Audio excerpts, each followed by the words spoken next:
نبی صلی اللہ علیہ وسلم کا فرمان ہے کہ انسان نے جتنی بھی مجلسیں اس دنیا میں کی ہوں گی، جتنی بھی اس کی گیدرنگز ہوں گی، جتنی بھی اس کی نشستیں ہوں گی، ایک ایک نشست پر وہ قیامت والے دن حسرت کرے گا، سوائے وہ نشست، وہ مجلس جس مجلس میں اللہ کا ذکر کیا گیا۔ کل شیء ہالک الا وجہ، ہر چیز ہلاک ہونے والی ہے سوائے اللہ کے چہرے کے، مانا اللہ کی ذات۔ لیکن اس کا یہ معنی نہیں کہ وجہ کا انکار کر دیا جائے، وجہ اپنی جگہ موجود ہے۔ جیسے ہمارے یہاں بزرگوں کی حکایتیں بیان ہو جاتی ہیں بغیر سندوں کے اور بغیر دلیل کے، تو یہ قرآن مجید کا اسلوب نہیں ہے۔ قرآن مجید کا اسلوب یہ ہے کہ اگر کوئی واقعہ پیش آیا ہوگا تو اس کو ذکر کیا جائے گا۔ نبی صلی اللہ علیہ وسلم کو فرمان یہ ہے کہ قیامت قائم ہونی ہے ان لوگوں کے اوپر جو اس دنیا کی بدترین مخلوق ہے، جن میں کوئی ایک بھی مسلمان نہیں ہوگا۔ یہ غلط فہمی ہے انسان کی کہ کسی کے عروج کو دیکھ کر یہ گمان کرنا شروع کر دے کہ اس کو کبھی زوال نہیں آ سکتا۔ ریشم بھی اور سونا بھی یہ اللہ رب العالمین نے آزمائش کے طور پہ اہل ایمان پر حرام کیا ہے، مردوں پر، عورتوں کے لیے جائز ہے، لیکن جنت میں اللہ رب العالمین مردوں کو یہ عطا فرمائے گا۔ وَلَقَدْ يَسَّرْنَا الْقُرْآنَ لِلذِّكْرِ فَهَلْ مِن مُدَّكِرٍ۔ سورۃ الکہف آیت 27 آج ہم انشاءاللہ آغاز کر رہے ہیں۔ اعوذ باللہ من الشیطان الرجیم۔ وَاتْلُ مَا أُوحِيَ إِلَيْكَ، وَاتْلُ اور آپ تلاوت کیجئے، مَا أُوحِيَ إِلَيْكَ جو وحی کی گئی ہے آپ کی جانب، من کتاب ربک آپ کے رب کی کتاب سے، لا مبدل لکلماتہ کوئی تبدیل کرنے والا نہیں ہے اللہ کے کلمات کو، وَلَن تَجِدَ اور آپ ہرگز نہیں پائیں گے، من دونہ اللہ کے علاوہ، ملتحدہ کوئی پناہ کی جگہ۔ یہ آیت دعوت دین سے تعلق رکھتی ہے کہ جو دین کی دعوت ہے وہ قرآن مجید کی تلاوت سے شروع ہوتی ہے۔ تلاوت کا معنی بغیر معنی کے پڑھنا نہیں ہے، بلکہ تلاوت کا معنی ہے کہ اس کو سمجھ کے اور لوگوں کو سمجھانے کے لیے اس کو پڑھا جائے۔ تو فرمایا کہ جب آپ دین کی دعوت دیں تو اس رب کی کتاب سے دیں، اس کی آیات کو ان پر پڑھیں، اور یہ اللہ کی کتاب ایسی ہے کہ جس کے کلمات کو کوئی تبدیل نہیں کر سکتا۔ کلمات ہے چاہے وہ قرآن مجید کے انداز میں ہو، قرآن مجید کی صورت میں ہو، یا اللہ کے کلمات جو اللہ رب العالمین کے ہاں مختلف جو احکامات ہیں دنیا کے اندر، کائنات کے اندر، اس کے حوالے سے ہوں۔ تو دونوں قسم کے کلمات، چاہے وہ شرعی کلمات ہوں، چاہے وہ کونی کلمات ہوں، کائنات کے معاملات سے تعلق رکھتے ہوں، ان کو کوئی تبدیل نہیں کر سکتا۔ اللہ کے کلمات کو کوئی چیلنج نہیں کر سکتا ہے۔ اور آیت کے آخر میں یہ تنبیہ فرمائی گئی کہ اگر آپ نے اللہ کے کلمات کو تبدیل کیا یا آپ نے دعوت دین قرآن مجید کے علاوہ کسی اور کتاب سے دی، تو پھر آپ اللہ کے علاوہ کسی کے ہاں پناہ نہیں پا سکیں گے، یعنی آپ کے لیے کوئی جائے پناہ نہیں ہوگی۔ تو جب بھی دعوت دین آپ نے دینی ہے تو وہ قرآن مجید سے دینی ہے، اور اس کے علاوہ کسی اور کتاب کو آپ نے اختیار نہیں کرنا۔ آپ کا جو سورس ہے، آپ کا جو اصل ہے، وہ قرآن مجید ہے۔ اور اگلی جو آیت ہے یہ بھی دعوت دین ہی کے حوالے سے ایک داعی کو کیسا ہونا چاہیے اور ایک عام مسلمان کو بھی کیسا ہونا چاہیے، اس کی تعلیمات اس آیت میں موجود ہیں۔ فرمایا کہ وَاصْبِرْ نَفْسَكَ آپ ٹھہرائیے اپنے نفس کو، مع الذین ان لوگوں کے ساتھ، یدعون ربہم جو اپنے رب کو پکارتے ہیں، بالغداتی صبح کے وقت میں، والعشی اور شام کے وقت میں، یریدون وجہہ وہ اللہ کے وجہ کا ارادہ کرتے ہیں۔ اللہ کا وجہ سے معنی اللہ کا چہرہ، وجہ عربی زبان میں چہرے کو بولتے ہیں۔ تو اللہ کا چہرے سے مراد کیا ہے؟ یعنی اللہ کی ذات، اللہ کی چہرے سے مراد ہی اللہ کی ذات نہیں ہے. اللہ کا چہرہ ہم ثابت کرتے ہیں کہ اللہ کا چہرہ ہے, اللہ کا وجہ ہے. اب وہ وجہ کیسا ہے وہ اللہ رب العالمین کی شان کے لائق جیسے بھی ہو, ہم اس کی کیفیت کو نہیں جانتے. ہم یہ نہیں کہہ سکتے کہ وہ اس کا وجہ جو ہے وہ انسانوں جیسا ہے, یا اس کا وجہ جو ہے فرشتوں جیسا ہے, یا کوئی اور اچھی مخلوق ہم بیان کر دیں. تو اللہ مخلوق کے مشابہ نہیں ہے, لیکن اس کا یہ معنی بھی نہیں ہے کہ وجہ کا انکار کر دیا جائے. اللہ کا وجہ ہے, اللہ کا چہرہ ہے. ہاں قرآن مجید میں کچھ مقامات پر وجہ کہہ کے, چہرہ کہہ کے اللہ کی ذات مراد لی جاتی ہے.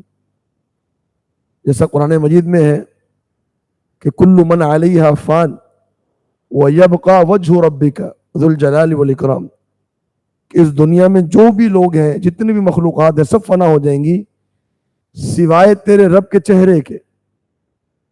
تو صرف چہرہ تو باقی نہیں رہے گا نا, مانا اللہ کی ذات, اللہ کی ذات کے علاوہ باقی تمام مخلوقات فنا ہو جائیں گی. ایک اور مقام پر فرمایا کہ کل شیء ہالک الا وجہ, ہر چیز ہلاک ہونے والی ہے سوائے اللہ کے چہرے کے. تو مانا اللہ کی ذات. لیکن اس کا یہ معنی نہیں کہ وجہ کا انکار کر دیا جائے, وجہ اپنی جگہ موجود ہے, لیکن وجہ کہہ کے, جز کہہ کے کل مراد لی ہے, جز کہہ کے کل مراد لیا گیا. تو یہاں پر بھی یہی معنی ہے کہ یریدون وجہ, یعنی وہ اللہ کی ذات کی رضامندی چاہتے ہیں. وَلَا تَعْدُ عَيْنَاكَ عَنْهُمْ, اور آپ کی آنکھیں ان سے آگے نہیں بڑھنی چاہیے. وَلَا تَعْدُ, اور آگے نہ بڑھے, عَيْنَاكَ, آپ کی آنکھیں, عَنْهُمْ, ان لوگوں سے, ان سے بڑھ کر آپ آگے آپ نہ دیکھیں. تُرِيدُ, اس حال میں کہ آپ ارادہ کر رہے ہوں, زینت الحیات الدنیا, دنیا کی زندگی کی زینت کو حاصل کرنا. یعنی یہ جو لوگ ہیں جو صبح اور شام اللہ کو پکارتے ہیں, دیندار لوگ مراد ہے, دین پر عمل کرنے والے, دین پر چلنے والے, دین پر سنجیدگی اختیار کرنے والے, اور دنیا میں ڈوب جانے والے نہیں ہیں. یہ دنیا کے اندر جو ہے وہ بالکل مست نہیں ہو گئے, ہر وقت ان کو دین کی فکر ہوتی ہے, اور ہر وقت یہ اللہ رب العالمین کا ذکر کرتے ہیں. تو اے نبی صلی اللہ علیہ وسلم, آپ اپنے آپ کو ان لوگوں کے ساتھ جوڑ کے رکھیے, اور ایسا نہ ہو کہ آپ دنیا کی زندگی کی چاہت میں ان کی صحبت چھوڑ دیں. اور یہ اللہ نے کیوں فرمایا؟ کیونکہ یہ دونوں آپس میں اپوزٹ, ایک دوسرے کی ضد ہے. اگر آپ دینداروں کی محفل میں, دینداروں کی مجلس میں بیٹھنا چاہیں گے تو آپ کو دنیا کی بہت ساری چیزیں قربان کرنی پڑیں گی, اور آپ کو دنیا کا وقت دینا پڑے گا, آپ کو جو ہے وہ دنیا کے جو اسٹیٹس ہے اس کو چھوڑنا پڑے گا. جو دیندار لوگ ہوتے ہیں وہ عموماً ایسے لوگ ہوتے ہیں کہ جن کو دنیا اتنی زیادہ ان کو اسٹیٹس نہیں دیتی, ان کی حیثیت نہیں ہوتی دنیا کے اندر. اور کئی لوگ ایسے ہیں, بہت سے لوگ ایسے ہوتے ہیں کہ جو ان کے ساتھ بیٹھنا ناپسند کرتے ہیں کہ جی اگر ان کے ساتھ بیٹھیں گے تو ہمارا اسٹیٹس تھوڑا سا کم ہو جائے گا.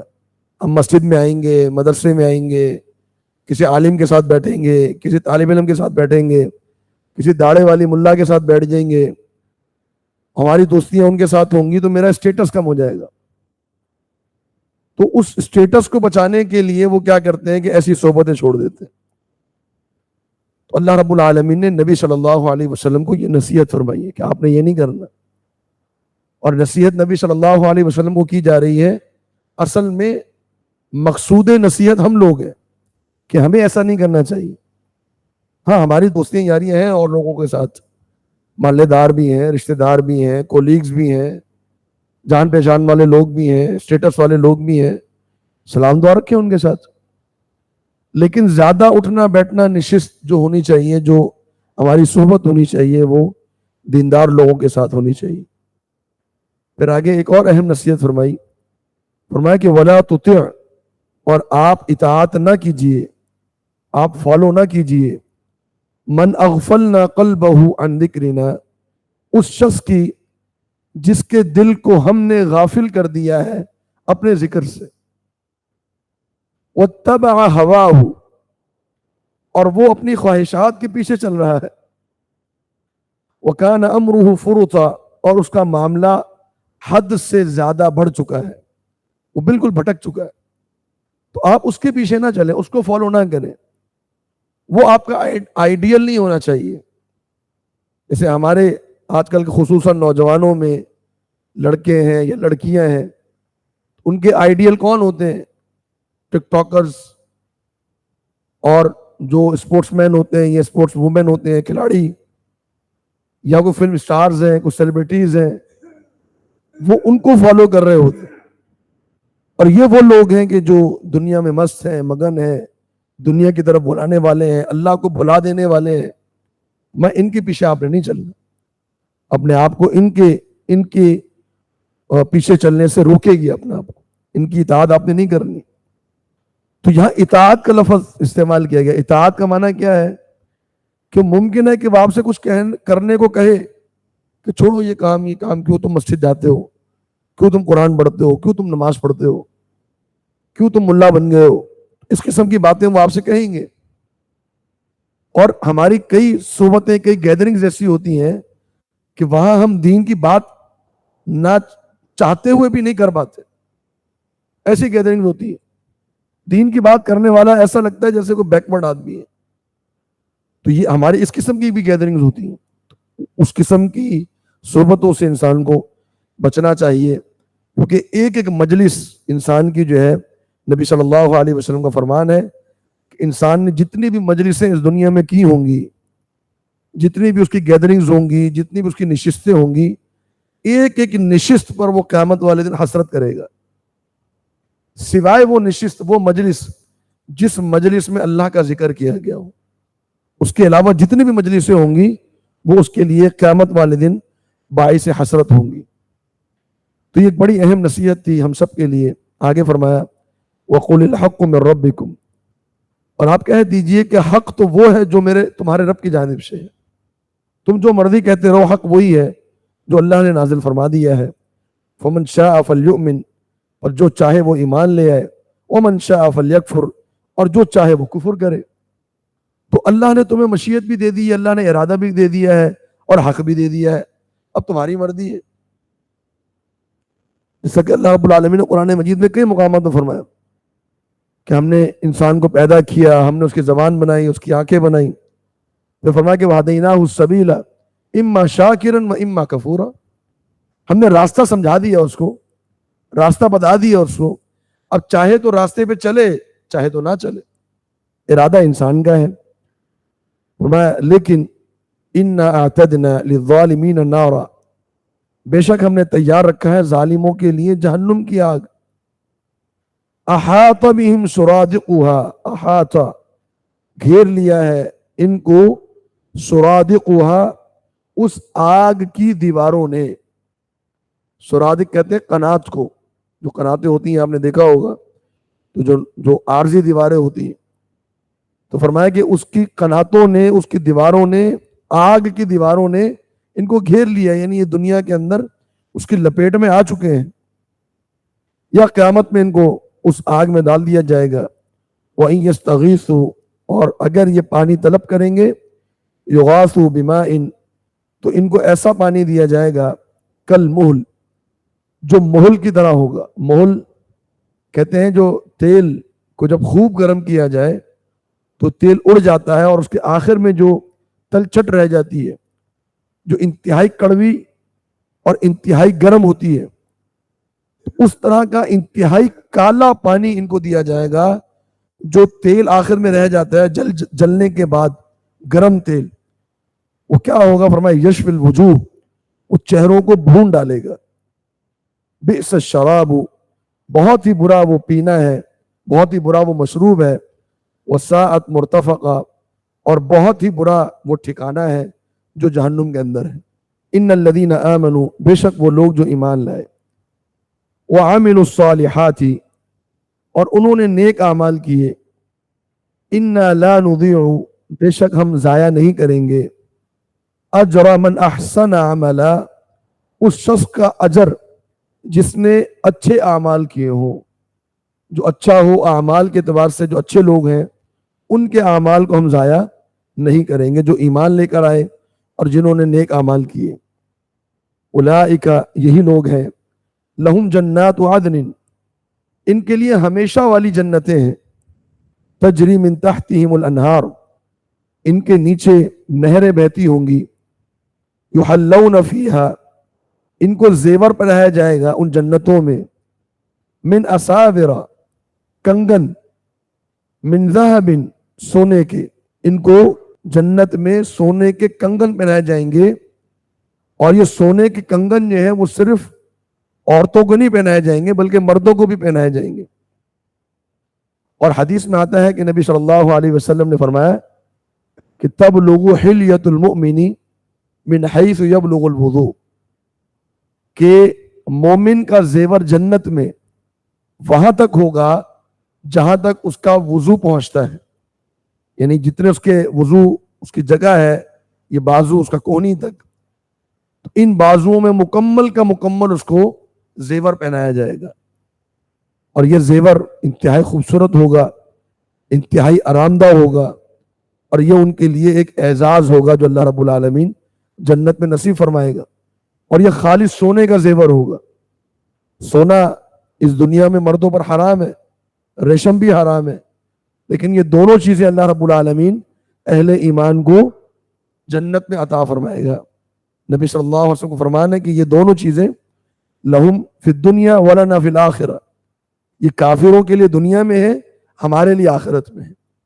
تو یہ ریشم بھی اور سونا بھی یہ اللہ رب العالمین نے آزمائش کے طور پہ اہل ایمان پر حرام کیا ہے، مردوں پر، عورتوں کے لیے جائز ہے، لیکن جنت میں اللہ رب العالمین مردوں کو یہ عطا فرمائے گا، اور فرمایا کہ وَيَلْبَسُونَ ثِيَابًا، اور وہ لباس پہنیں گے، کپڑے پہنیں گے، خضرن، ہرے رنگ کے، من سندس، باریک ریشم، وہ استبرقن، اور موٹا ریشم، باریک ریشم بھی پہنیں گے اور موٹا ریشم بھی پہنیں گے جنت کے اندر۔ اور علماء نے یہ ذکر کیا ہے کہ باریک ریشم جو ہوگا وہ اس کا اندرونی لباس ہوگا، جیسے بنیان وغیرہ ہوتی ہے تو یہ اس کا اندرونی لباس ہوگا، اور جو موٹا ریشم ہوگا وہ اس کا بیرونی لباس ہوگا، جیسے قمیض ہے، اور یہ اللہ رب العالمین ان کو نصیب فرمائے گا انتہائی نرم ریشم۔ حدیث میں ہے کہ جب تبوک کے دومت الجندل ایک جگہ تھی جو تبوک کے موقع پہ فتح کی گئی تھی، تو اس کے حاکم کو جب لایا گیا تو اس نے ریشم کے کپڑے پہنے ہوئے تھے، اور صحابہ نے اتنا ملائم ریشم زندگی میں پہلی دفعہ دیکھا تھا، تو بڑی حیرانی سے اس کے کپڑوں کو ہاتھ لگا رہے تھے۔ تو نبی صلی اللہ علیہ وسلم نے فرمایا کہ تم اس ریشم پہ حیران ہو، ان منادیل سعد بن معاذ فی الجنت، سعد بن معاذ کے جنت میں جو رومال ہیں وہ اس ریشم سے کہیں اعلیٰ ہے۔ صرف رومال جو اللہ رب العالمین سعد بن معاذ کو دے گا جنت میں وہ اس ریشم سے کہیں اعلیٰ ہے۔ تو اللہ رب العالمین لباس بھی عطا فرمائے گا، اور جنت میں ایک درخت کا ذکر آتا ہے حدیث میں، اس کا نام ہے طوبہ، اور اس کی مسافت نبی صلی اللہ علیہ وسلم نے بیان فرمائی کہ 500 سال کی اس کی مسافت ہے، اور فرمایا کہ منہا یؤخذ ثیاب الجنہ، کہ اس درخت سے اللہ رب العالمین جنتیوں کے لباس تیار فرماتا ہے، یعنی وہ درخت اس سے لباس بنتے ہیں، اور وہ لباس اللہ رب العالمین جنتیوں کو نصیب فرمائے گا جنت میں۔ متکئین، وہ ٹیک لگائے ہوں گے، فیہا، ان جنتوں میں، علی الارائک، جو ان کے ارائک ہوں گے، اریکہ کی جمع ہے، جو ان کے یعنی تکیے ہیں یا ان کے جو تخت ہوں گے ان پر وہ ٹیک لگائے ہوں گے۔ نعم الثواب، بہترین اجر ہے، وحسنت مرتفقہ، اور بہترین یہ رہنے کا ٹھکانہ ہے۔ تو اللہ رب العالمین نے دونوں انجام بیان فرما دیے، اور انسان کے اوپر چھوڑ دیا کہ وہ جس انجام کے لیے چاہے وہ محنت کر لے۔ تو یہ چند آیات اللہ تعالیٰ نے بیان فرمائی جو کہ ہم سب کی نصیحت کے لیے تھی۔ اس کے بعد اللہ رب العالمین نے ایک واقعہ بیان فرمایا جو کہ سورۃ الکہف کے اندر اصحاب کہف کے بعد دوسرا واقعہ ہے۔ فرمایا کہ وَضْرِبْ لَهُمْ، آپ بیان کیجئے ان کے لیے، مَثَلَ الرَّجُلَيْنِ، دو آدمیوں کی مثال، ایک مثال آپ بیان کریں جو دو آدمیوں کی ہے. جعلنا لأحدہما، ہم نے بنایا تھا ان دونوں میں سے ایک کے لیے جنتین، دو باغات، من اعناب، انگور کے، وحففناہما بنخل، اور ہم نے ان دونوں باغات کو لپیٹ دیا تھا کھجور کے درختوں کے ساتھ. یعنی دو باغات ہیں الگ الگ. اللہ رب العالمین نے ایک منظر پیش کیا. منظر کا آغاز کس سے ہو رہا ہے؟ دو باغات ہیں کھجور انگور کے، دو الگ الگ باغات، اور دونوں باغات کی جو باؤنڈریز ہیں وہ کھجور کے درختوں کی. درمیان میں انگور کا باغ ہے اور اس کی سائڈوں پہ، اس کے اطراف میں کھجور کا باغ ہے. اسی طرح دوسرا باغ ہے، درمیان میں انگور کا باغ ہے، اس کے سائڈوں پہ کھجور کے باغ. آگے فرمایا کہ وجعلنا بینہما زرعا، اور ہم نے ان دونوں باغات کے درمیان کھیتیاں بنائی تھی. یعنی دو باغات، منظر اللہ تعالیٰ بیان فرما رہا ہے، دو باغات کھجور اور انگور کا، یہ بھی کھجور اور انگور، درمیان میں انگور اور سائڈوں پہ کھجور. بڑا خوبصورت منظر ہے. اور درمیان میں کھیتیاں ہیں مختلف، کوئی گندم کی ہوگی، چاول کی ہوگی، اور جو مختلف مکئی کی ہوگی. تو مختلف کھیتیاں ہیں ان دونوں باغات کے درمیان. آگے فرمایا کہ کلتا الجنتین، دونوں باغات، آتت اکلہا، وہ دیتے تھے اپنا پھل، مکمل کا مکمل دیتے تھے. ولم تظلم منہ شیئا، اور اس پھل میں یہ دونوں باغات کچھ بھی کم نہیں کرتے تھے، بھرپور اس پہ پھل آتا تھا، انگور کے اوپر بھی اور کھجور کے اوپر بھی. وفجرنا خلالہما نہرا، اور ہم نے پھاڑا تھا زمین کو ان دونوں کے درمیان اور اس میں نہر چلا دی تھی. یہ ایک اور اضافہ فرمایا کہ دو باغات ہیں، ان کے درمیان میں کھیتیاں ہیں، اور کھیتی کے درمیان میں نہر چل رہی ہے. خوبصورت ترین ایک منظر تھا جو اللہ رب العالمین نے ایک شخص کو عطا فرمایا تھا. اب یہ دو افراد کون ہیں؟ اس کے حوالے سے علماء کی مختلف تفاسیر موجود ہیں. ایک تفسیر یہ ہے کہ یہ دونوں افراد قریشی تھے، یعنی اہل مکہ میں سے تھے، لیکن واللہ عالم اس قسم کا واقعہ نبی صلی اللہ علیہ وسلم کے زمانے میں تو پیش نہیں آیا. تو یہ قریشی کون ہوں گے یا کیسے ہوں گے، اس کی کوئی مضبوط دلیل موجود نہیں ہے. اور ایک رائے یہ ہے کہ یہ بنی اسرائیل میں سے تھے، بنی اسرائیل میں سے دو افراد تھے، اور یہ رائے اکثر علماء نے پیش کی ہے.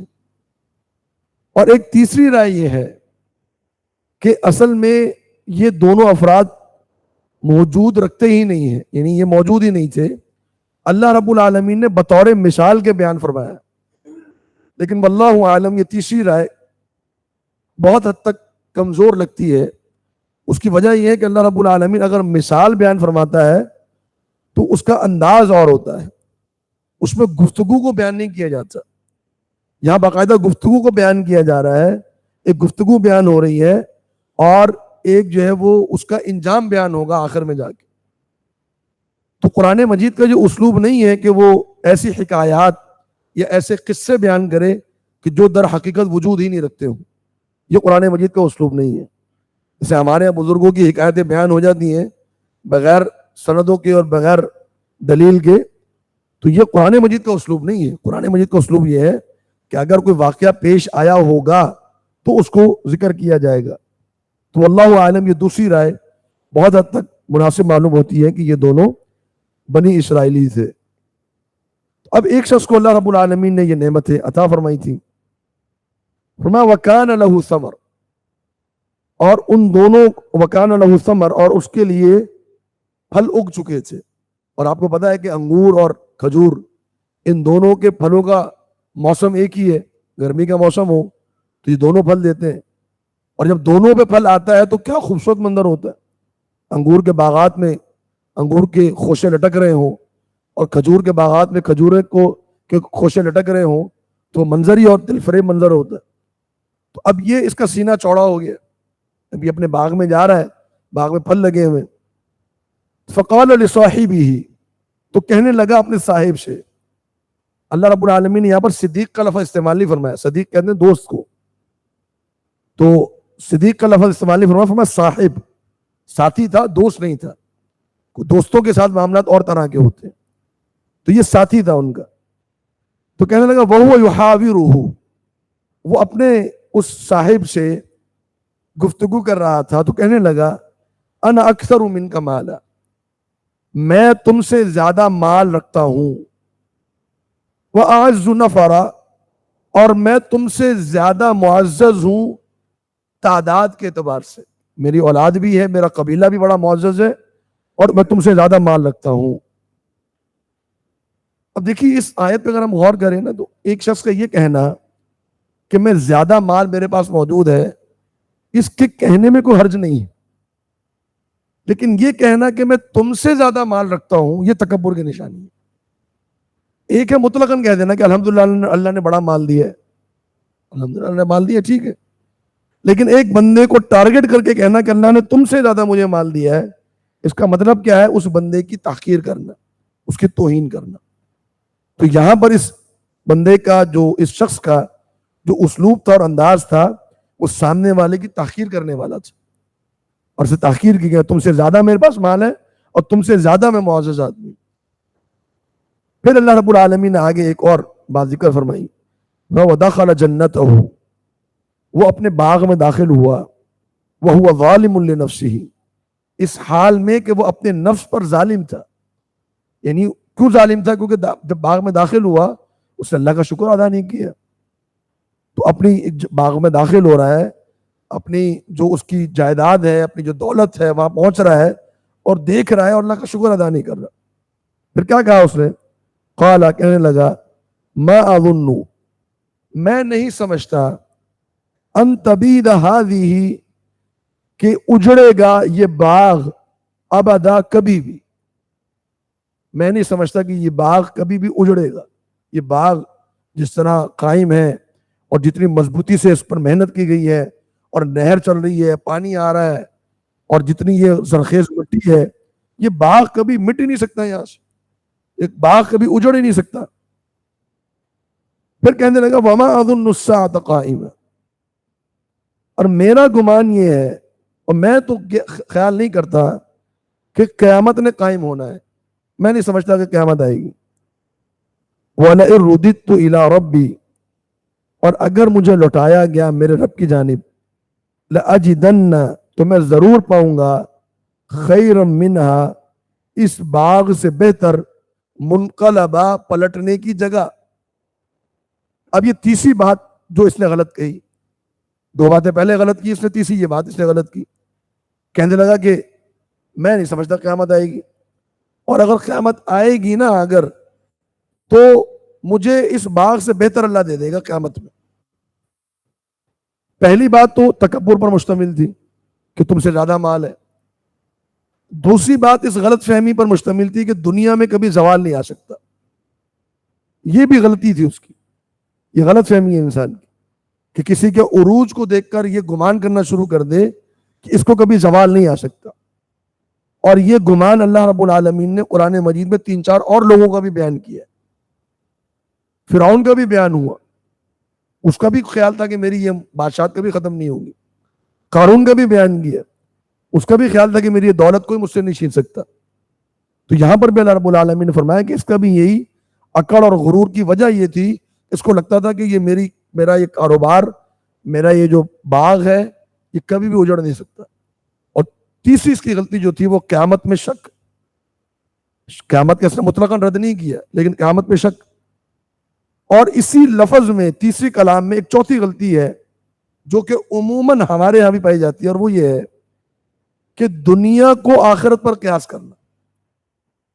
وہ یہ سمجھ رہا ہے کہ اگر اللہ نے مجھے دنیا میں مال دیا ہے نا تو آخرت میں بھی بہترین بدلہ دے گا مجھے. اور اس کا گمان یہ تھا کہ جس کو دنیا میں نہیں ملا اس کو آخرت میں بھی نہیں ملے گا. یہ گمان غلط ہے. دنیا کو آخرت پر قیاس کرنا یہ گمان انتہائی غلط ہے.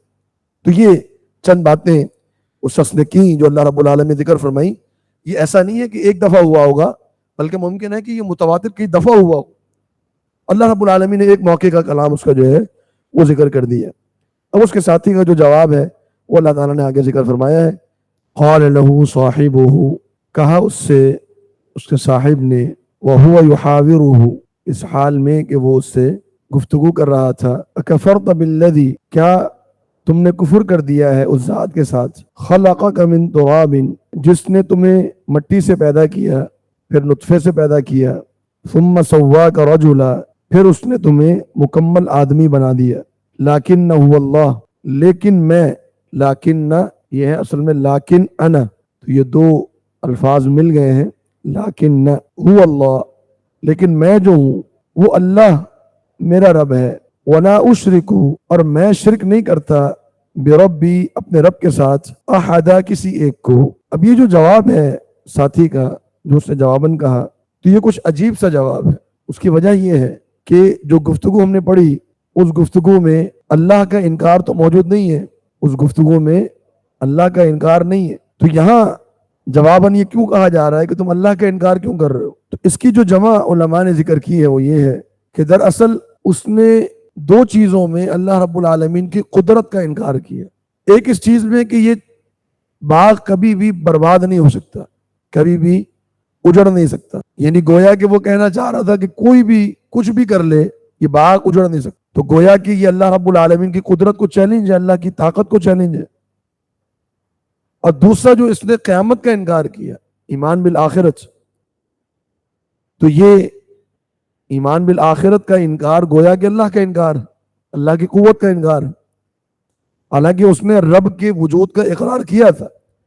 اس نے کہا تھا کہ وَلَئِن رُدِدتُّ إِلَىٰ رَبِّي، کہ اگر مجھے میرے رب کی طرف لوٹایا جائے گا، تو مانا کہ رب کو وہ مان رہا ہے، لیکن ساتھی نے جو تلقین کی اس کو، اس کے صاحب نے، وہ یہ کی کہ اللہ کی قوت کا انکار نہ کرو، اللہ تو وہ ہے جس نے تمہیں مٹی سے اور نطفے سے اور یہ آدمی بنا دیا تمہیں، تو یہ جو تمہارے ذہن میں یہ وسوسے اور یہ خناس آیا ہوا ہے کہ یہ باغ برباد نہیں ہو سکتا اور قیامت قائم نہیں ہوگی، تو گویا کہ تم اللہ رب العالمین کا انکار کر رہے ہو۔ البتہ یہاں جواب میں ایک چیز واضح ہے، اور وہ یہ ہے کہ یہ شخص اللہ کے ساتھ شرک کرنے والا تھا، یہ مشرک تھا، اور دوسرا جو تھا وہ موحد تھا، تو اس نے اس لیے یہاں پر یہ کہا کہ میں اپنے رب کے ساتھ کسی کو شریک نہیں کرتا، تم مشرک ہوگے، تم شریک کر رہے ہوگے، لیکن میں اللہ کے ساتھ کسی کو شریک نہیں کرتا۔ اور مشرک کا معاملہ ہمیشہ یہی ہوتا ہے کہ مشرک کو اللہ کی قوت پر شبہ ہوتے ہیں، مشرک کو اللہ کی قوت پر شبہ ہے، اس لیے تو وہ بارش کسی اور سے مانگ رہا ہے، مشرک کو اللہ کی قوت پہ شبہ ہے، اسی لیے تو وہ اولاد کسی اور سے مانگ رہا ہے۔ مشرک کا معاملہ ہمیشہ یہ ہوتا ہے کہ وہ اللہ کی قوت پر اس کو اعتبار اور توکل نہیں ہوتی، اس لیے اس نے یہاں پر یہ بھی کہہ دیا کہ یہ کبھی بھی یہ برباد نہیں ہوگا۔ تو ایک جواب تو اس نے یہ دیا، پھر کہنے لگے ولولا، اور ایسا کیوں نہ ہوا، اذ دخلت جنتک، جب تم اپنے باغ میں داخل ہوئے، قلت ما شاء اللہ، تم نے یہ کیوں نہیں کہا ما شاء اللہ، جو اللہ چاہے، لا قوت الا باللہ، اللہ کے سوا کسی کے پاس قوت نہیں ہے اس باغ کو اگانے کی، اس باغ کو آباد رکھنے کی، اس باغ سے پھل نکالنے کی، کسی کے پاس قوت نہیں ہے سوائے اللہ کے۔ یہ بات تمہیں کہنی چاہیے تھی۔ اور یہ علماء نے، مفسرین نے یہ بات ذکر کی کہ ماشاء اللہ لا قوت الا باللہ، یہ الفاظ انسان کو اپنی جو اس کا کاروبار ہو یا اپنا گھر ہو یا اپنی اولاد ہو، جب بھی اس کو دیکھے اور پسند آئے تو ماشاء اللہ لا قوت الا باللہ کہے، صرف ماشاء اللہ نہیں بلکہ پورا جملہ کہنا چاہیے، ماشاء اللہ لا قوت الا باللہ، یہ پورا جملہ انسان کو کہنا چاہیے۔ ان ترانی، پھر کہنے لگا ان ترانی، اگر تم مجھے دیکھ رہے ہو، انا اقل منکا، کہ میں کم ہوں تم سے، مالا وولدا، مال میں اور اولاد میں، ٹھیک ہے تمہارا تانا مجھے ملا کہ تم مجھ سے مال میں بھی زیادہ ہو، اولاد میں بھی زیادہ ہو، تم ابھی ٹھیک ہے دیکھ رہے ہو مال نہیں ہے، اولاد نہیں ہے، فعسا ربی، تو قریب ہے کہ میرا رب، ان یؤتینی، وہ مجھے عطا کر دے، خیرا من جنتک، تمہارے باغ سے بھی اچھا باغ، وَيُرْسِلَ عَلَيْهَا حُسْبَانًا، تو پہلے کیا کہا اس نے کہ قریب ہے کہ میرا رب مجھے تم سے بہتر باغ دے دے، مجھے تم سے کوئی حسد نہیں ہے، اور میں ابھی اپنے قلت مال کو لے کے اللہ سے شکوہ نہیں کر رہا، مجھے اللہ سے امید ہے. ٹھیک ہے تمہارے پاس بہت مال ہوگا لیکن مجھے اللہ سے امید ہے کہ اللہ تمہارے جیسا نہیں تم سے بھی بہتر مال مجھے دے سکتا ہے. اور وہ محنت بھی کر رہا ہوگا ظاہری بات. پھر کہنے لگا وَيُرْسِلَ عَلَيْهِ حُسْبَانًا مِّنَ السَّمَاءِ, اور اللہ بھیج دے تمہارے اس باغ کے اوپر حسبانن کوئی عذاب من السماء آسمان سے, فتصبح تو وہ عذاب بنا دے, فتصبح تو وہ ہو جائے سعیدن زلقا, سعیدن میدان, زلقا ایسا میدان کہ جس میں پاؤں پھسلتے ہوں. یعنی ایک میدان ہوتا ہے کہ جہاں کچھ نہ کچھ چیزیں موجود ہوتی ہیں, پاؤں ٹک رہے ہوتے ہیں. میں کہ ایسا چٹیل میدان بن جائے, ایسا فرش بن جائے ادھر کہ پاؤں بھی نہ ٹکے یہاں پر. اگر اللہ چاہے تو تمہارے اوپر یہ عذاب بھیج سکتا ہے. یہ اس نے حسدن نہیں کہا تھا, نہ ہی اس نے بددعا دی, اس نے تنبیہ کی کہ دیکھو اگر تمہارا یہ رویہ رہا اور تم اسی طرح تکبر میں مبتلا رہے تو اس تکبر کی بنیاد پر تم برباد ہو جاؤ گے. اس تکبر کی بنیاد پر اللہ رب العالمین تمہارے اس باغ کو اجاڑ کے رکھ دے گا. اور یصبح ماؤہا, یا ہو جائے اس کا پانی غوراً خشک. غور کہتے ہیں یعنی پانی انتہائی نیچے دفن ہو جائے, جا کے پانی بالکل تہ میں چلا جائے. فلن تستطیع لہ طلبا, تو تم ہرگز بھی اس پانی کو طلب کرنے کی طاقت نہیں رکھو گے, وہ پانی نکالنے کی طاقت نہیں رکھو گے. اللہ اتنا پانی نہیں اس کا نیچے لے جائے. ابھی تو تمہارے پاس نہر جاری ہے, آرام سے آ رہا ہے پانی, مسئلہ کوئی نہیں ہے. اللہ چاہیے نہر خشک ہو جائے, پانی نیچے چلا جائے اس کا. تو یہ اس نے تنبیہ کی, لیکن آیات سے معلوم ہوتا ہے کہ شاید اس کو اس تنبیہ کا اثر نہیں ہوا. وَأُحِيطَ بِثَمَرِهِ, اور گھیر لیا گیا اس کے پھل کو. اللہ رب العالمین نے پھل کا لفظ کہا, باغ کا لفظ نہیں کہا, یہ بتانے کے لیے کہ اس کا دگنا نقصان ہوا. این موقع پر اس کے باغ کو تباہ کر دیا گیا. جب بالکل پھل آ گیا تھا, پھل اترنے والا تھا, پوری محنت وصول ہونے والی تھی, اس وقت اس کے باغ کو گھیر لیا گیا, یعنی عذاب نازل ہو گیا. فاصبح, تو وہ ہو گیا وہ شخص, یقلب کفیہ, وہ اپنی ہتھیلیوں کو مسل رہا تھا, علی ما انفق فیہا, جو اس نے سرمایہ اس باغ میں خرچ کیا تھا. یعنی اس کو اب افسوس یہ ہو رہا تھا کہ میں سارا سال جو محنت کرتا رہا, کیونکہ سال میں ایک دفعہ پھل آتا ہے, پورا سال جو میں نے سرمایہ خرچ کیا, محنت کی اس کے اوپر, وہ بھی گیا, اصل بھی گیا اور اس کا منافع بھی گیا. وہی خاویۃ, اور وہ باغ گرا ہوا تھا, علی عروشہا, اپنی چھتوں کے بل. یعنی وہ پورے کے پورے جو اس کے درخت تھے وہ سارے کے سارے زمین پر پڑے ہوئے تھے. وَيَقُولُ, اور وہ کہنے لگا, یا لیتنی, ہائے مجھے افسوس ہے, کاش, ہائے کاش, لم اشرک, نہ میں شرک کرتا بربی احدا, اپنے رب کے ساتھ کسی ایک کو. یعنی اس کو افسوس ہوا.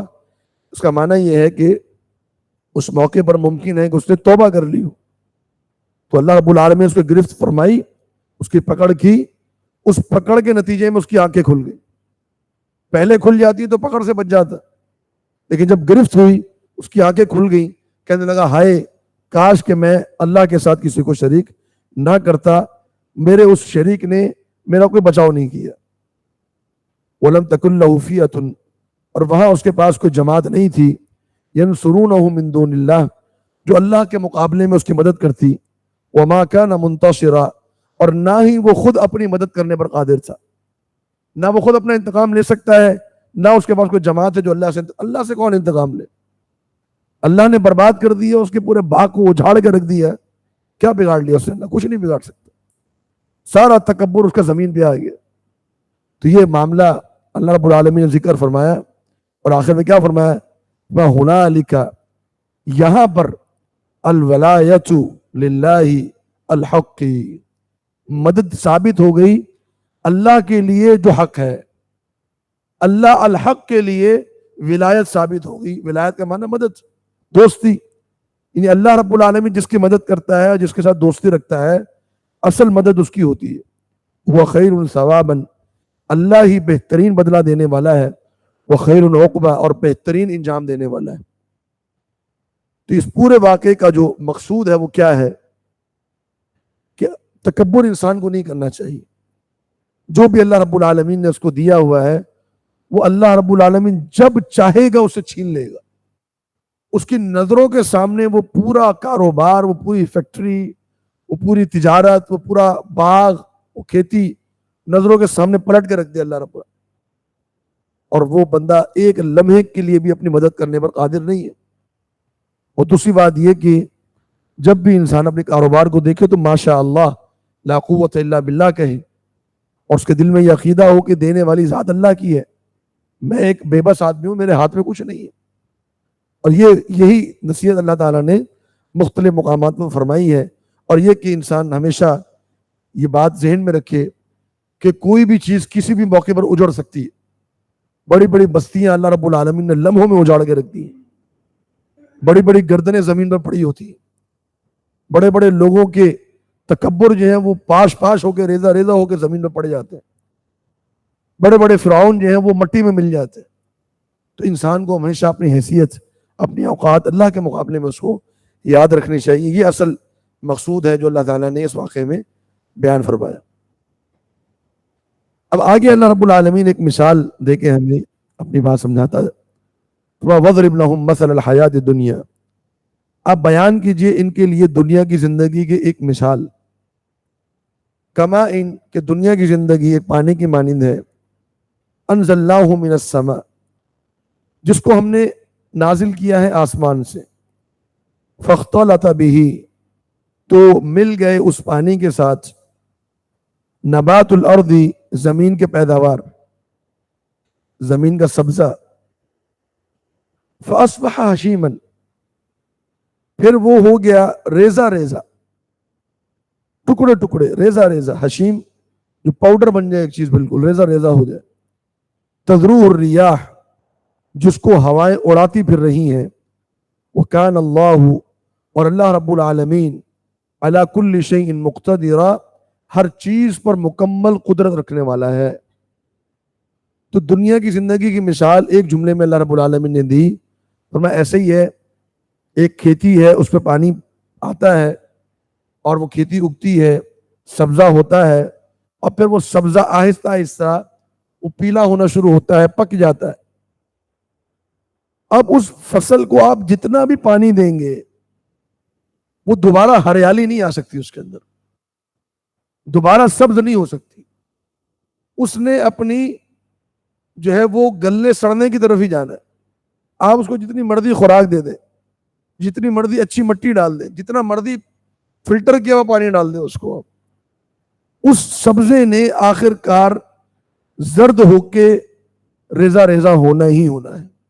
ایسے ہی انسان جو ہے وہ جب پیدا ہوتا ہے تو ہلکی سی خوراک بھی کھاتا ہے تو قوت ملتی ہے اس کو بچپن میں، پھر وہ لڑکپن میں آتا ہے، پھر جوانی ہوتی ہے، اب جوانی عروج ہے اس کا. پھر جب وہ بڑھاپے کی طرف جاتا ہے تو آپ اس کو جیسی مرضی غذائیں دے دیں، جو مرضی ماحول دے دیں، اس نے اپنے عروج سے زوال کی طرف ہی جانا ہے. اور یہ کہانی ہر انسان کی ہے، کوئی انسان بھی اس سے باہر نہیں ہے. کسی انسان کو اللہ رب العالمین نے ہمیشہ کی زندگی، ابدیت نہیں دی ہوئی. عروج آئے گا، اس کے بعد اس کی ہڈیاں کمزور ہونا شروع ہوں گی، اس کے اعضاء ڈھیلے پڑنا شروع ہوں گے، اس کی قوت کم ہونا شروع ہوگی. آپ بہترین سے بہترین اس کو غذا دے دیں، بہترین سے بہترین آپ اس کو میڈیسن دے دیں، آپ اس کو بہترین سے بہترین ماحول دے دیں، اس سے جانا کمزوری کی طرف ہے. پھر بالآخر وہ انسان کمزور ہوتے ہوتے ہوتے پھر اس کی موت واقع ہوتی ہے، اس کو دفنا دیا جاتا ہے جسم میں، اس کی ہڈیوں کا ریزہ ریزہ ہو جاتا. یہ ہے دنیا کی زندگی. تو دنیا کی زندگی لمحوں میں ختم ہو جاتی ہے، دنوں کی کہانی ہوتی ہے. تو لہذا انسان کو اس زندگی سے دھوکے میں نہیں آنا چاہیے. اسی لیے آگے فرمایا المال والبنون، یہ مال اور اولاد، بیٹوں کو خاص طور پہ ذکر کیا کیونکہ بیٹے کی بڑی چاہت ہوتی ہے انسان کو. تو مال اور بیٹے زینت الحیات الدنیا، یہ دنیا کی زندگی کی زینتیں ہیں. یہ دنیا میں انسان ان سے خوش ہوتا پھرے تو ہوتا پھرے. والباقیات الصالحات، اور وہ اعمال جو باقی رہنے والے ہیں اور نیک اعمال ہیں، خیر عند ربک، وہ تیرے رب کے ہاں سب سے بہترین ہے، ثواباً ثواب کے اعتبار سے، وخیر عملا اور بہترین ہے امید کے اعتبار سے، کہ انسان کو ان سے امید بھی ہے، ان کا انجام بھی بہترین ہے، بہترین اجر اللہ رب العالمین دے گا نیک اعمال کا۔ تو ہر عمل انسان کا جو نیک ہو، حالت ایمان میں اس نے کیا ہو، وہ باقیات صالحات میں سے، اس نے جو نماز پڑھی وہ باقیات الصالحات میں سے، اس نے جو قرآن کی تلاوت کی وہ باقیات الصالحات میں سے، اس نے جو قرآن پڑھا وہ باقیات الصالحات میں سے، اس نے جو خرچ کیا وہ باقیات الصالحات میں سے۔ لیکن کچھ دعائیں ایسی ہیں، چند کلمات ایسے ہیں جس کو نصاً نبی صلی اللہ علیہ وسلم نے باقیات الصالحات میں سے قرار دیا، بس سبحان اللہ والحمد للہ ولا الہ الا اللہ واللہ اکبر ہی الباقیات الصالحات۔ یہ جو چار کلمات ہیں، سبحان اللہ والحمد للہ ولا الہ الا اللہ واللہ اکبر، یہ چار کلمات ایسے ہیں جو اللہ کے ہاں ہمیشہ باقی رہنے والے ہیں۔ بعض روایات میں آتا ہے کہ یہ کلمات انسان کی زبان سے ادا ہوتے ہیں تو یہ عرش کا طواف کرتے رہتے ہیں، عرش کا طواف کرتے رہتے ہیں، یہاں تک کہ انسان قیامت کے دن ان کلمات سے جا کے مل لیتا ہے۔ تو یہ اللہ کو پسند ہے۔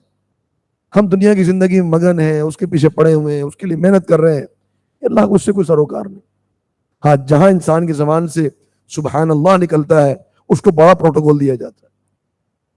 ایک حدیث بڑی مشہور حدیث ہے کہ صحابی دوڑتے ہوئے آئے نماز میں، تو ان کا جو ہے وہ سانس پھولا ہوا تھا، تو نماز میں جب وہ ملے آ کے تو رکوع کے بعد ملے تو کہنے لگے ربنا ولک الحمد حمدا کثیرا طیبا مبارکا فی۔ نماز ختم ہوئی، نبی صلی اللہ علیہ وسلم نے فرمایا کون تھا یہ صحابی؟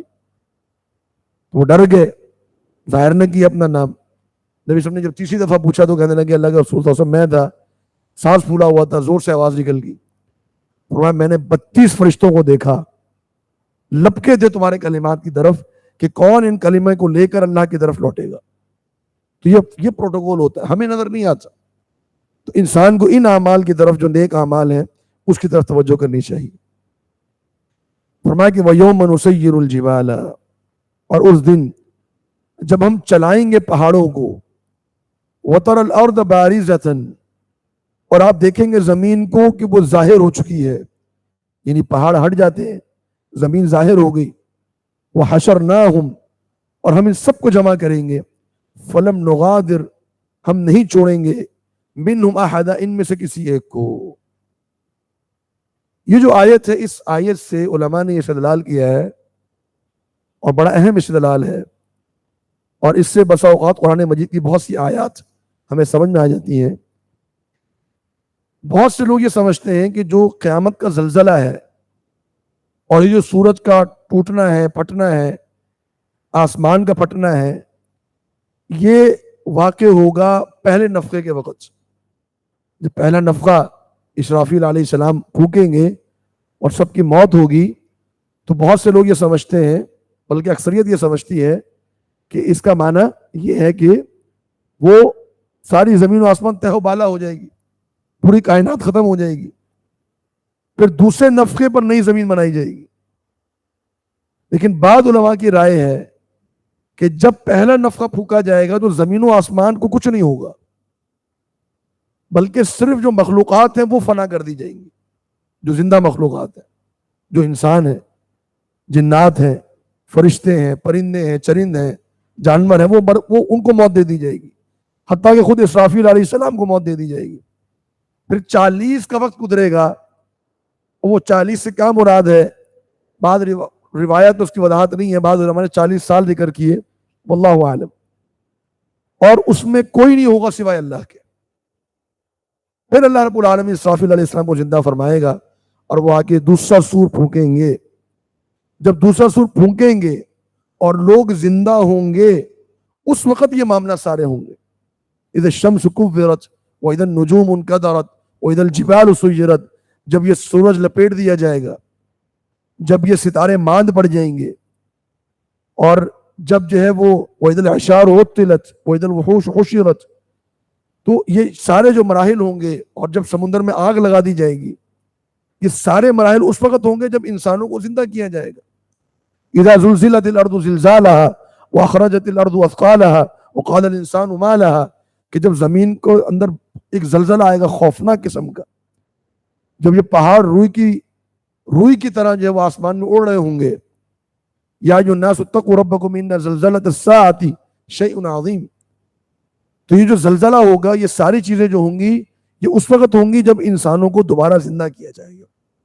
اور واللہ عالم یہ مفہوم بہت حد تک قرآن مجید کی آیات کو واضح کر دیتا ہے، ورنہ نبی صلی اللہ علیہ وسلم کو فرمان یہ ہے کہ قیامت قائم ہونی ہے ان لوگوں کے اوپر جو اس دنیا کی بدترین مخلوق ہے، جن میں کوئی ایک بھی مسلمان نہیں ہوگا۔ تو اگر انہوں نے ہی یہ سارے مناظر دیکھنے ہیں تو قرآن مجید میں یہ مناظر اتنی تفصیل سے کیوں بیان ہوئے؟ تو لہذا زیادہ جو قرین قیاس معلوم ہوتی ہے بات وہ یہی ہے کہ پہلے نفخے میں یہ حالات نہیں ہوں گے، یہ حالات ہوں گے دوسرے نفخے میں، اور یہ سارا جو زلزلہ آئے گا اور جو ساری کائنات تہ و بالا ہوگی یہ اس وقت ہوگی جب انسانوں کو زندہ کیا جائے گا۔ جیسے یہاں پر فرمایا کہ جس دن ہم پہاڑوں کو چلائیں گے اور آپ دیکھیں گے زمین کو بالکل ظاہر، وحشرناہم، اور ہم ان لوگوں کو جمع کریں گے، تو یہ اس دن ہوگا، یہ پہاڑ بھی چل رہے ہوں گے اور لوگ بھی زندہ ہو رہے ہوں گے۔ فلم نغادر منہم احدا، تو ہم ان میں سے کسی ایک کو بھی نہیں چھوڑیں گے، بچہ ہو، بڑا ہو، جوان ہو، مرد ہو، عورت ہو، کوئی بھی ہو، سب کے سب کو فرمایا ہم قیامت کے دن زندہ کریں گے۔ وَعُرِضُوا عَلَىٰ رَبِّكَ صَفًّا، اور وہ پیش کیے جائیں گے اپنے رب کے اوپر صف در صف، صفیں بنی ہوں گی لوگوں کی، مومنین کی صف الگ ہوگی، منافقین کی الگ ہوگی، کافروں کی الگ ہوگی۔ تو قیامت کے مختلف مناظر ہیں، مختلف انداز سے قرآن مجید کے اندر بیان ہوئے ہیں۔ لَقَدْ جِئْتُمُونَا، تم آ گئے ہو ہمارے پاس، کما خلقناکم اول مرہ، جس طرح ہم نے تمہیں پہلی مرتبہ پیدا کیا۔ پہلی مرتبہ پیدا کیا سے مراد تمہارے جسم پر لباس نہیں تھا، تمہارے پاؤں میں جوتی نہیں تھی، اور تمہارے ختنے نہیں کیے گئے تھے، اسی حالت میں تم میرے پاس حاضر ہوئے ہو۔ تو نبی صلی اللہ علیہ وسلم نے فرمایا کہ قیامت میں جب لوگوں کو زندہ کیا جائے گا وہ بے لباس ہوں گے۔ سیدہ عائشہ نے فرمایا اللہ کے رسول مرد عورت اکٹھے ہوں گی؟ فرمایا جی ہاں۔ سیدہ عائشہ نے فرمایا اللہ کے رسول صلی اللہ علیہ وسلم تو ایک دوسرے کو دیکھیں گے نہیں؟ نبی صلی اللہ علیہ وسلم نے فرمایا الامر اشد منہ، اے عائشہ معاملہ اتنا سخت ہوگا کہ لوگوں کی اس طرف دھیان ہی نہیں جائے گا، برہنہ ہوں گے لیکن خوف انتہائی طاری ہوگا، اس طرف لوگوں کا ذہن ہی نہیں جائے گا، مہلت ہی نہیں ملے گی لوگوں کو۔ الامر اشد منہ، اس حالت میں لوگ جمع کیے جائیں گے۔ فبل زعمتم، بلکہ تم نے تو یہ سمجھا تھا، الن نجعل لکم موعدا، کہ ہم ہرگز بھی تمہارے لیے وقت مقررہ نہیں بنائیں گے۔ تم تو یہ سمجھتے تھے قیامت قائم ہی نہیں ہوگی، اب آگے ہمارے پاس غرلن بہمن حفاتن عراتن، تم بے لباس، بغیر ختنہ کے، بغیر جوتی کے، بغیر درہم و دینار کے، جس طرح اللہ نے پیدا کیا انسان، کچھ نہیں ہوتا اس کے پاس، ویسا ہی قیامت کے دن اللہ کے حضور وہ حاضر ہوگا۔ اس کے بعد کچھ تفاصیل ہیں جو کہ نامہ اعمال کے بارے میں ہیں، تو انشاءاللہ ہم آئندہ 10 میں اس کو پڑھیں گے۔ آج میں صرف اکتفا کرتے ہیں۔ اگر ابلیس جو ہے وہ فرشتوں میں سے ہوتا تو وہ نافرمانی نہ کرتا، چونکہ ابلیس جو تھا وہ جنات میں سے تھا، اس لیے اس نے اللہ کے حکم کی نافرمانی کی۔ اللہ تعالی ہمارے اعمال کی بنیاد پر ہماری پکڑ کرنا شروع کر دے تو اس زمین پر تو کوئی انسان بھی زندہ نہ بچے۔ نہیں، شیطان بھی اگرچہ اللہ رب العالمین کا نافرمان ہے، لیکن وہ بھی اتنا جھگڑالو نہیں ہے جتنا انسان جھگڑالو ہے۔